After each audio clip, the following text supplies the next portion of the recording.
আসসালামু আলাইকুম। গনি ফ্যাশনের পক্ষ থেকে আপনাদের জন্য নিয়ে এসেছি চমৎকার জমজম Swiss lawn cotton three piece. দেখতেই পাচ্ছেন অসাধারণ সুন্দর সুন্দর উজ্জ্বল কালার। দেখতেই পাচ্ছেন 100% কালার গ্যারান্টি।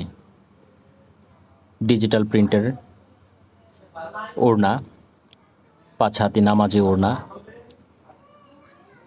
পুরো ওড়নায় ডিজিটাল প্রিন্টের কাজ করা। সেলোয়ারের কাপড়, জামার কাপড়, ফ্রন্ট সাইড অসাধারণ সুন্দর ডিজাইনের। নিচে দেখতে পাচ্ছেন হাতার কাপড় আলাদা দেওয়া আছে ডিজিটাল প্রিন্টে। এই অসুন্দর জমজম সুইস লোন কটন থ্রি পিসটি আপনারা পাবেন 900 টাকায়। স্টক সীমিত, দ্রুত অর্ডার করুন। জমজম Swiss lawn cotton three piece.